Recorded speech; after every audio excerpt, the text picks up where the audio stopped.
Hello wonderful world, Elaine here and welcome back to my channel. So today is Oscar Sunday and I figured in the spirit of award season that I would give Academy Awards to my most recent reads. So I have 9 categories. There are about 5-ish nominees per category and I'm going to right now award the winner with an honorary Elaine's Academy Award. That made no sense. So without further ado, let's jump in. So I have categories all the way from Best Actor and Actress all the way down to Costume Design. We are going to start with the very first category, and that is Best Sound. So for this category, I have nominated audiobooks that I've listened to lately that I think are really well produced, have great narration, and are super engaging and or immersive. And the nominees are Listen for the Lie by Amy Tintera, Everything is Tuberculosis by John Green, 107 Days by Kamala Harris, and Sunrise on the Reaping by Suzanne Collins. And the winner for Best Sound goes to Listen for the Lie by Amy Tintera. Listen for the Lie is narrated by January Lavoie and Will Dameron. So Listen for the Lie is a murder mystery thriller novel. It follows the story of Lucy, whose best friend was murdered in her hometown. Nobody knows who committed the murder, but a lot of people assume it was Lucy because she was with her friend on that night and she has amnesia. So she has no idea what happened and has no memory of the event. However, there wasn't enough evidence to convict her. So she moves away from her hometown, decides to start a new life, but 5 years later, this true crime podcaster decides to reinvestigate this murder and figure out what actually happened, and so Lucy is thrust back into her hometown and is forced to confront the past and figure out once and for all what happened to her best friend on that night. So the reason that this wins is because I haven't ever, I think, listened to such a well-produced and well-executed audiobook. It was so immersive. So in this story, there are clips from the guy's true crime podcast. When those clips come up in the audiobook, there's theme music, there's interviews, there's multiple voice actors, and it just felt like I was actually listening to a podcast. I think that the narrator for Lucy did such a great job narrating her inner thoughts. And I just think it was so well produced. I flew through it. I couldn't stop listening to it just because of how much fun the production was. And the next category is Best Costume Design.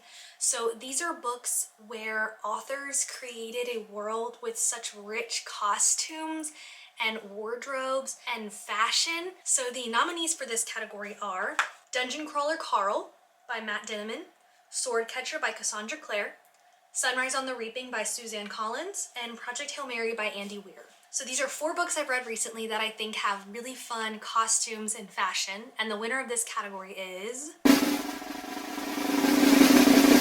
Sunrise on the Reaping by Suzanne Collins.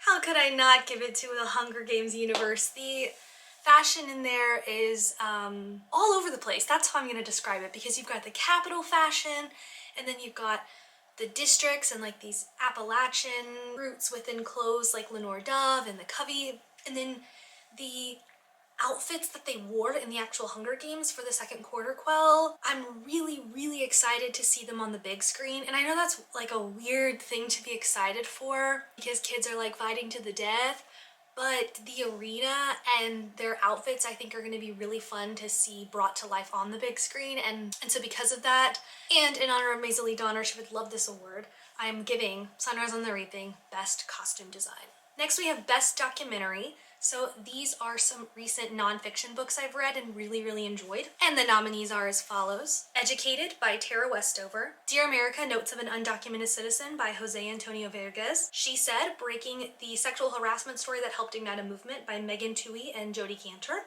and Everything is Tuberculosis by John Green. And the winner is Everything is Tuberculosis by John Green. This book was so good. It's probably one of my top reads of the year so far. 5 stars, absolutely amazing. I did listen to this one on audiobook because I wanted to hear John Green read it to me because I love his voice and it's so sentimental to me growing up with his Crash Course videos. So Everything is Tuberculosis is John Green's nonfiction book which chronicles the deadliest disease in our history. And what I love so much about this book is that he takes such a human-centered approach. So he tells you real stories of people living with tuberculosis or who have lived with tuberculosis, and he ties in how tuberculosis is linked to all these different systems, from healthcare to education to even the beauty and entertainment industry. And it really put in perspective the way that all of our systems are intertwined. You can't just fix one thing and expect everything to get better. I walked away from this book learning so much more,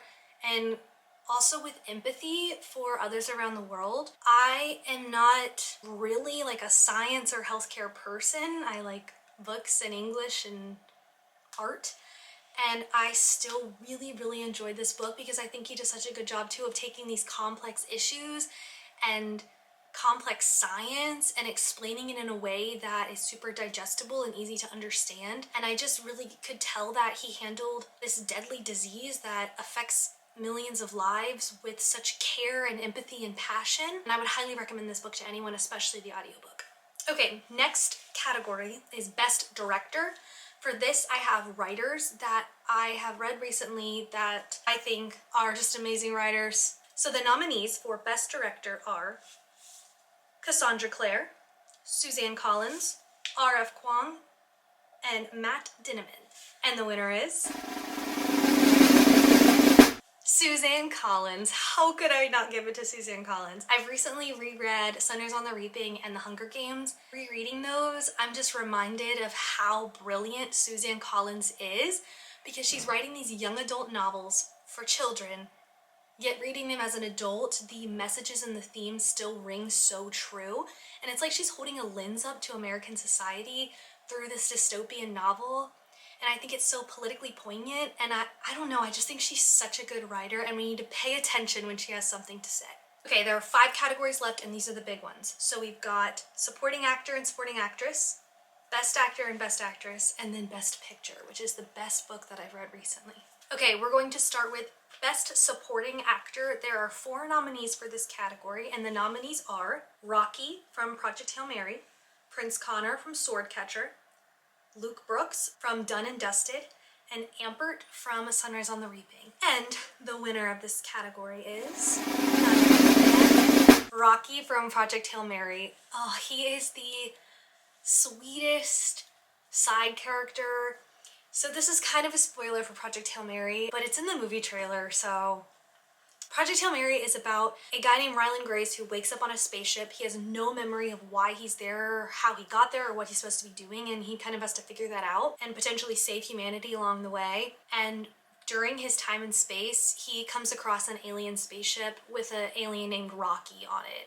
Rocky is this spider type creature made out of a rock-like material, and Rocky is so wholesome and smart and kind, and this is just such a great story of companionship, because a lot of times in space movies humans are fighting the aliens, and in this case the humans and the aliens are working together to save their respective planets. I think it's such a great tale of like teamwork and just like humanity and being a good person.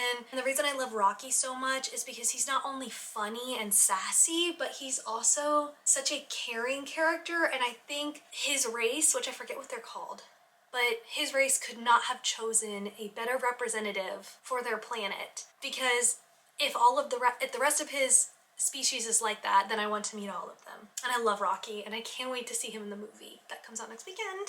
Okay, Supporting Actress. This only has 3 nominees because, like I said, I'm trying to stick to my most recent reads, not my favorite characters of all time. So these are just books that I've read in 2026 and a little bit in fall winter of 2025. I only have 3 nominees for Best Supporting Actress, and they are Maisie Donner, Princess Donut, and Antonetta. So Maisie Donner is from Sunrise on the Reaping, Princess Donut is from Dungeon Crawler Carl, and Antonetta is from Swordcatcher by Cassandra Clare. So the winner for this category is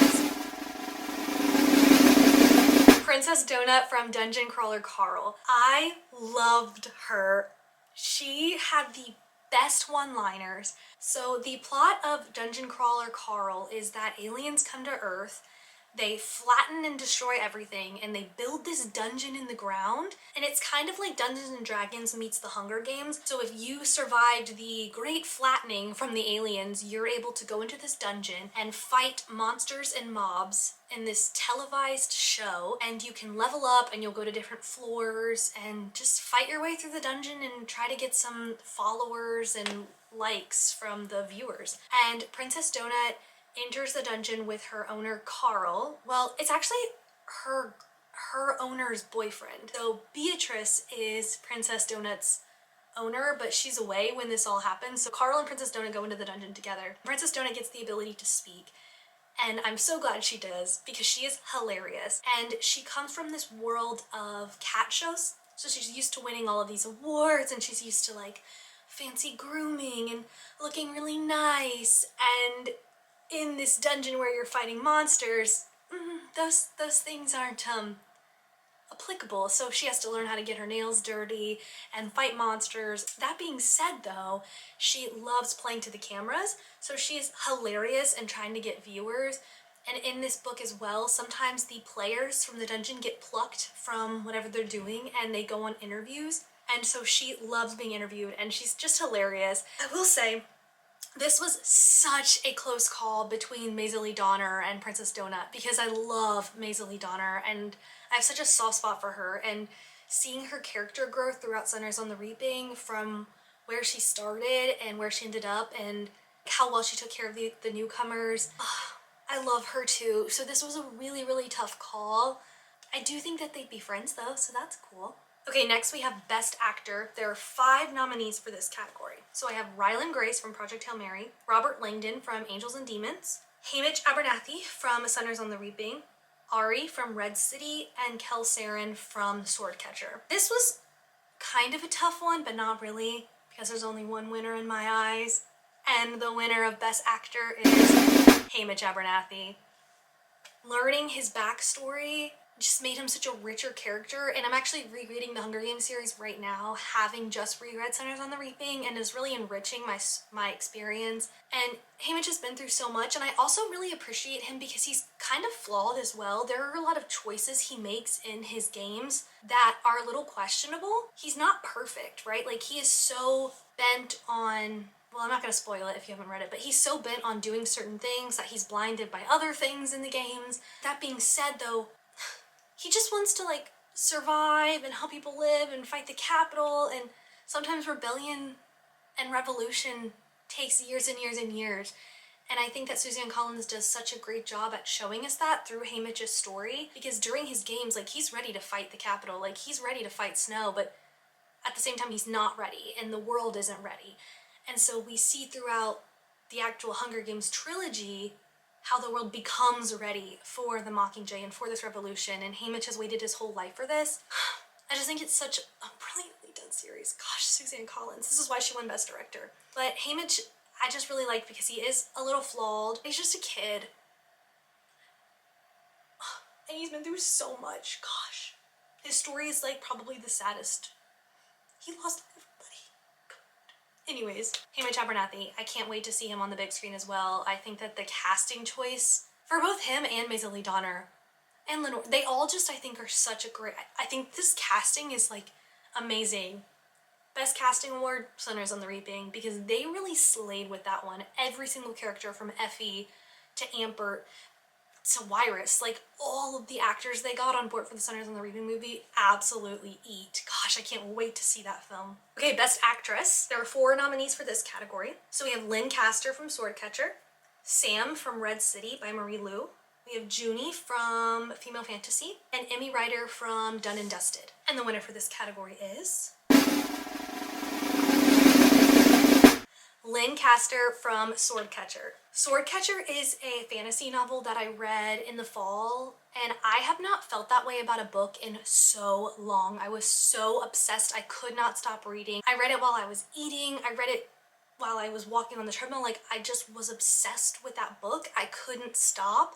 And I was just so absorbed in the story. So Swordcatcher is a fantasy series that follows our 2 main characters, Kel Saren and Lynn Castor. Kel Saren is a swordcatcher. What that means is he is magically altered to look like the prince of Castellane, which is the kingdom they live in. And if there is ever some sort of threat, Kel will step in for the prince, and that way if there's an assassination attempt, he will die instead of the prince. So that's his role. And then Lynn is an Ashkari woman, so that means that she is forced to live in the salt. So her people are from another place that's since been destroyed, and so they have kind of been forced to spread out all around the world. Because they can perform small acts of magic, a lot of the world is a little bit scared of them. So particularly in Castellane, they are forced to live in the salt. So it's this neighborhood with like a giant wall. They can't leave that area at night. They have to wear certain colors. There's all these extra rules that they have because they can do these small acts of magic. Lynn is a physician, so she travels around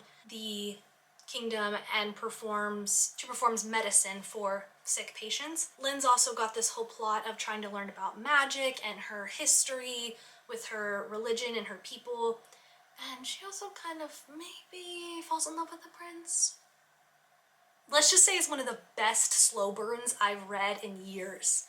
So Kell and Lynn end up becoming friends, and they end up dragged into this underground crime world.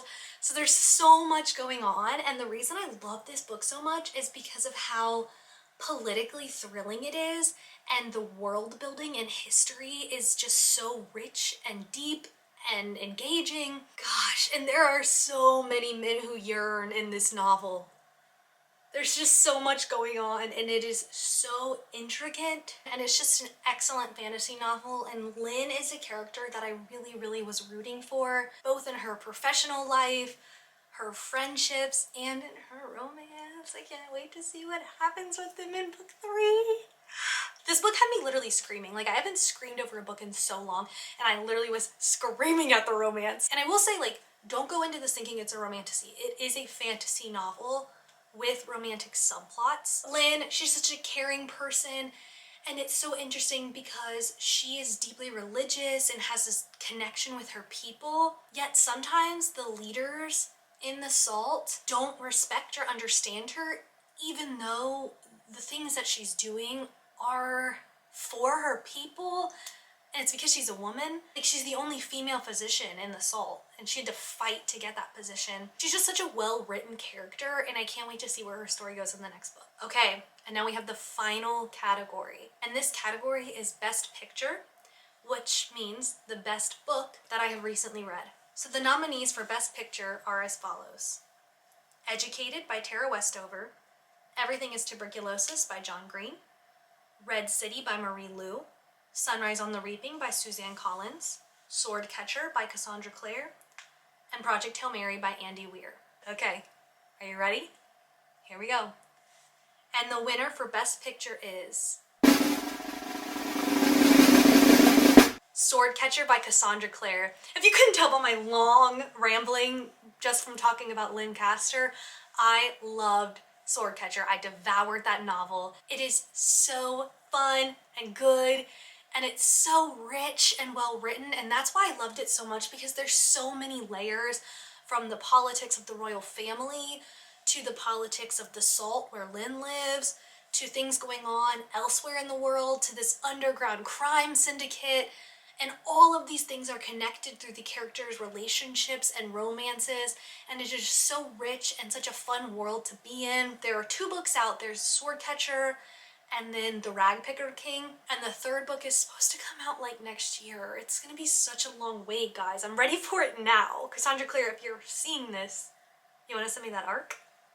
But yeah, Swordcatcher, that's the best book I've read in a long time, and I'm happy to talk about it forever because it is so good. And there we have it. That is Elaine's Academy Awards for recent reads. So I hope wherever you are, you're doing oh so well.